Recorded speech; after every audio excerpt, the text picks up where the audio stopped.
Oi, eu sou Daniel Santos e sejam muito bem-vindos a mais um vídeo do Café com Dan. No vídeo de hoje eu vim falar sobre um livro que eu li na Maratona TBR em Cacos, do Paulo Hatz, do Livraria em Casa. E o livro é Arion, o Reflexo de um Outro Mundo, escrito pelo autor Pablo Madeira, que é parceiro aqui do canal. Pois bem, no mês passado eu recebi então Arion, o Reflexo de um Outro Mundo, do autor Pablo Madeira, bem autografadinho, com uma dedicatória bem bonitinha. E eu também recebi esse cartãozinho, né, esse cartão meio pôster, que são os 3 personagens principais de Arion. Eu também recebi esses marcadores aqui, 2 marcadores, ai meu Deus, 2 marcadores do livro Arion. E 2 marcadores de uma antologia de terror. Eu não sei se eu vou conseguir encontrar aqui uns adesivos, não vou encontrar. Eu sou uma pessoa muito organizada mesmo. Eu ganhei 2 adesivos também da editora Checkmate e um tá colado ali no meu disco de vinil. Eu vou mostrar aqui pra vocês.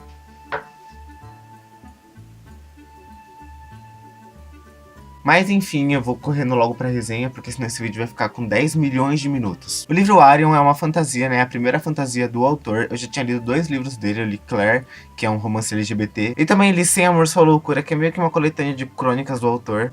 E, inclusive, Sem Amor, Só Loucura já tem resenha aqui no canal. Vou deixar aqui nos cards pra você clicar e ser redirecionado diretamente pro vídeo. Arion vai falar sobre a Laura, sobre o Felipe e sobre o Igor.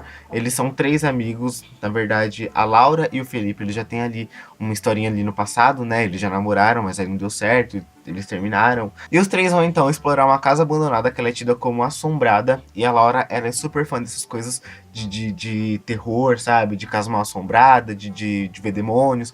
Acho que ver demônios não, porque já é um pouquinho mais pesado. Então eles meio que ativam um portal que fica em um espelho, né? E esse espelho acaba levando eles pra dentro de um mundo mágico chamado Arion. Nesse mundo existem vários seres diferentes, existem elfos, existem fadas. E é então que a presença dos 3 humanos em Arion confirma uma antiga profecia que fala sobre a existência de outros mundos. E existem forças das trevas querendo chegar a outros mundos pra fazer o quê? Dominar, né? Porque são isso que as pessoas e as coisas fazem, né? Elas dominam. Só que os nossos 3 personagens principais aqui nesse livro, eles acabam entrando bem no meio de uma guerra. Mas existe então uma rainha tirana chamada Befana, que ela tá há muito tempo procurando uma pedra que seria capaz de ativar o segundo portal, né? O portal que existe em Arion, um espelho que existe em Arion, para poder dominar o planeta Terra. E então, os 3 humanos precisam encontrar um jeito desesperadamente de encontrar essa pedra, passar pelo raio do portal e destruir o portal pelo qual eles passaram lá naquela casa abandonada no mundo nosso, né? No mundo dos humanos. Só que é claro que nem tudo é assim tão fácil. É claro que a Befana acaba por descobrir que os humanos já chegaram em Arion.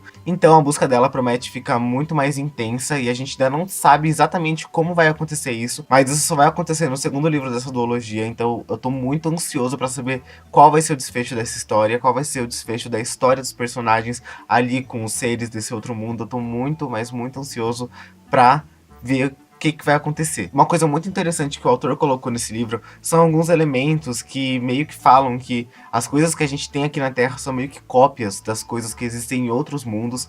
Ou seja, a gente não seria privilegiado, sabe? A gente não seria os únicos seres vivos, nem as únicas pessoas vivas, nem o único planeta habitado ou que tenha vida inteligente. E eu achei isso muito incrível mesmo. E eu também achei muito interessante o autor ter criado alguns seres fantásticos e não simplesmente ter usado tudo o que existe em outras mitologias. Porque quando você pegar esse livro pra ler, você vai ver que alguma coisa vai fazer você se lembrar de algum livro. Eu me lembrei de muitos, mas muitos livros aqui. Até porque é uma fantasia, né? E é uma fantasia de um autor que não tá acostumado a escrever fantasias. Então, existem sim algumas características que a gente vê em As Crônicas de Nárnia, em Harry Potter, e em O Senhor dos Anéis. Mas, ao mesmo tempo, ele conseguiu, sim, criar alguns seres novos e seres que ficaram mega legais, sabe? Tem uns seres que eles parecem com seres humanos, mas eles não podem ser tocados por outros seres porque eles sentem uma dor horrenda. Então, os nossos personagens principais, eles meio que podem se disfarçar desses outros seres, tá?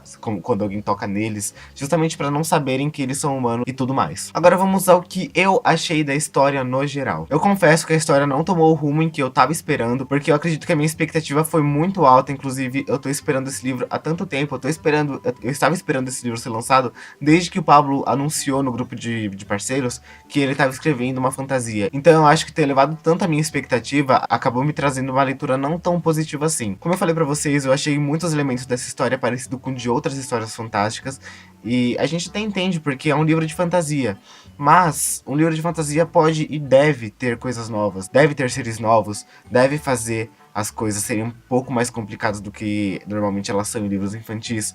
E eu caracterizaria Arion assim, né? Um livro infanto-juvenil. É um livro para quem tá começando a ler fantasia, é um livro para quem tá querendo entrar agora nesse gênero literário. Mas eu acredito que eu, por já ter um histórico longo com fantasias, não consegui aproveitar o livro tão bem assim, porque eu sempre tinha algumas ressalvas no meio da leitura, sempre tinha algo que tava me deixando com uma pulga atrás da orelha.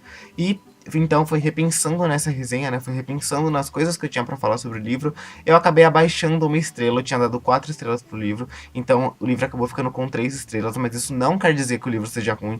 Isso só quer dizer que eu tinha uma certa ideia sobre o livro, mas na verdade o livro tomou outro rumo. Isso não é algo ruim, mas é algo que pra mim não foi bom também, entendeu? Um livro que eu não consegui deixar de comparar foi As Crônicas de Nárnia, o segundo livro, né? O Leão, a Feiticeira e o Guarda-Roupa, porque existem os mesmos elementos nos dois livros. Existe algo que é basicamente simples pra gente, em As Crônicas de Nárnia é o guarda-roupa e no Arion é o espelho, que algo simples faz eles irem para um outro mundo. Existe uma rainha tirana e existem outros seres, existe um ser que tá tentando ajudar.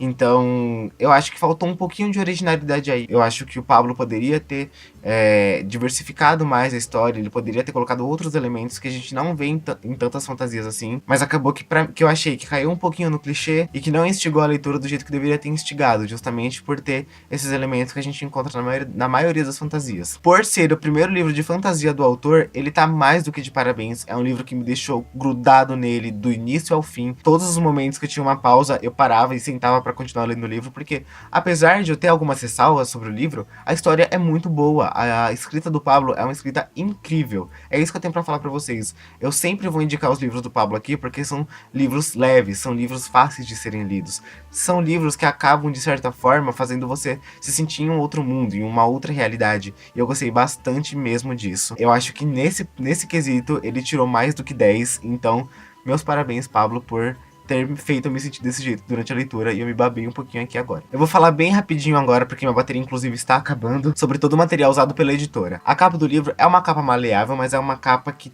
você sente que tem qualidade, sabe? Diferente do meu As Pontes Invisíveis da Dali Piage, que é uma editora falida, né, brasileira. Esse livro, ele não apresentou nem quebra de lombada, nem começou a descascar o verniz da capa. As páginas são todas amarelas e a diagramação é completamente impecável. É o tipo de diagramação que te deixa mais do que confortável para ler um livro, te deixa feliz só por estar com o livro na mão. E eu tava conversando com o Pablo, né, porque depois que eu terminei de ler o livro, eu conversei com ele, ele já me ligou e a gente já começou a discutir sobre o livro, né, a gente começou a conversar sobre o que eu tinha achado e tudo mais. Eu falei pra ele que o livro ele tava exatamente como ele chegou. Ele tava novo. Então, o livro Arion, do Pablo Madeira, acabou recebendo 3 estrelas. Eu posso dizer até que recebeu 3 estrelas e meia, porque eu não vou ficar me baseando pelo Scooby. Então foram 3 estrelas e meia e já era. 3 estrelas e meia. Se você gostou desse vídeo, não esqueça de clicar no joinha que ajuda bastante aqui no canal. Se você não me segue em nenhuma das minhas redes sociais, vão estar todas aparecendo, eu acredito que desse canto da tela. São todas Search Dan com 2 As. Me adicionem também no Scooby Goodreads. Os links vão estar aqui embaixo no box de descrição. Se vocês gostaram dessa resenha e ficaram com vontade de ler o livro, coloca aqui tudo nos comentários, porque eu quero saber se vocês gostaram da minha resenha. E também quero saber se você que já leu esse livro gostou ou não gostou, enfim, se a sua opinião é a mesma que a minha e tudo mais. Mais uma vez, obrigado por vocês terem assistido esse vídeo. Até o próximo e tchau, tchau.